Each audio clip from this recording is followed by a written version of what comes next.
Hey, Skylar here from Changeyoucanwear.net and Sojourn Fine Jewelry. And today we're going to be making a solid gold sand inlay ring. The first thing we need is a piece of wax.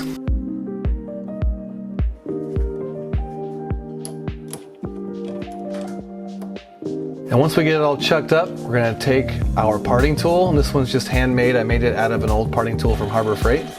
We're going to cut the face of it off and get it nice and even. And once that's finished, we're going to go ahead and get our ring size finished on the inside. And when that's verified, we make sure it's exactly the right size. We're going to go ahead and cut the outside down to size. We need this one to be about 2 millimeters thick. And then we cut our channel with a cylinder burr. And once we think we have it about right, check it with a depth gauge and make sure we're in the right spot, and then part it off with our wax parting tool.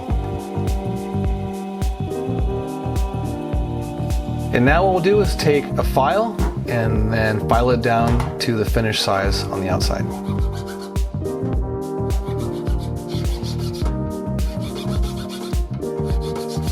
The next step is to take some sprue wax and then make an X pattern on the inside so that way gold can fill when we make our mold later.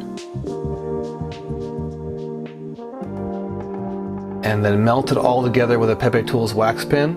And once everything is melted together, we'll put it onto our base.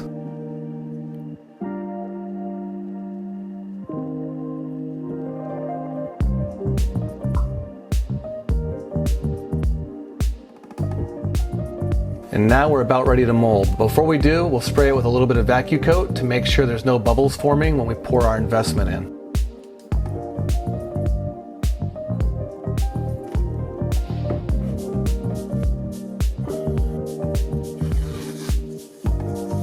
And now it's about time to start mixing the investment. And what I use for these molds is satin cast. And so we'll take our water and our powder, mix them together. We mix for 3 minutes. And once the 3 minutes is over, we'll put it on the vacuum table and vacuum it out for about 90 seconds.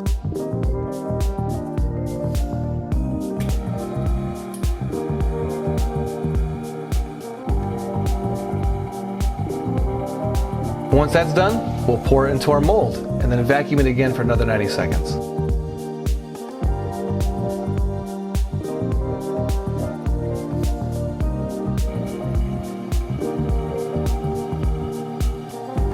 And then we'll leave it sit for 2 hours for it to harden.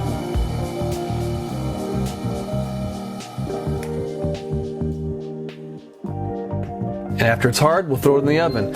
And it's going to be 300 degrees, and we're going to hold that for 2 hours, and then we're going to go up to 1350 degrees over 5 hours, and then hold that for 2 hours. Once that's done, we'll go down to our casting temperature, which is going to be 1050 degrees. And we hold that for 20 hours, just in case something crazy happens the next day. It'll stay at a casting temperature until we're ready.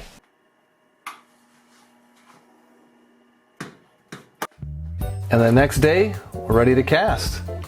And this project, we're going to be casting it in 14 karat yellow gold. And I'm using a spin caster for this project because on small single ring castings like this, a spin caster does so much better of a job of getting all the air pockets out. The alternative would be a vacuum caster, and a vacuum caster doesn't do near as good of a job on small projects.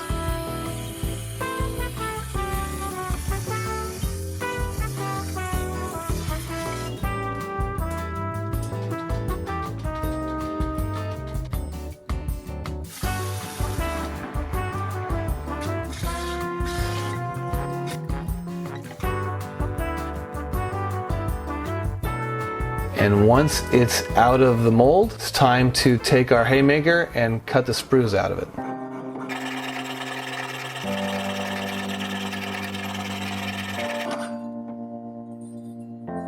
Now I'm taking a barrel sander and sanding out all the sprues, and then a white wheel to clean everything up and make it even, and then getting it polished, semi-polished with a gray wheel, and then a final polish with some green rouge and a buff. Once that's done, we'll get the sides all cleaned up with a couple sanding sticks, and then we'll take the same sanding sticks on this lathe here and then smooth them up nice and even.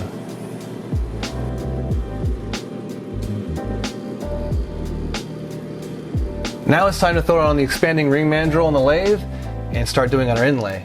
And what we're going to be inlaying this guy with is some of this. It's garnet sand I got from Big Sur, California. So the beach had layers of these garnets in it. I thought it'd be a really neat inlay.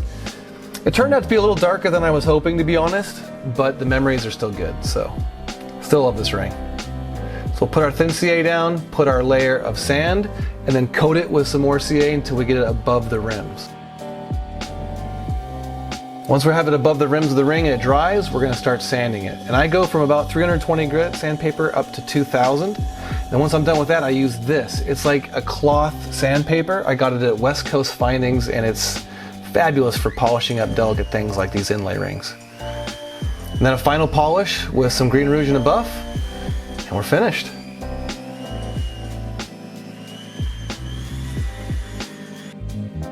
I don't offer many of these channel rings, but I'm going to start offering the gold blanks. So if you guys are interested in getting some of these gold blanks from me, check out my website, Changeyoucanwear.net. And while you're there, you can check out all the other rings and jewelry that I make. All right, guys, thanks for watching. I hope you enjoyed it. All right, guys, I'll catch you on the next one.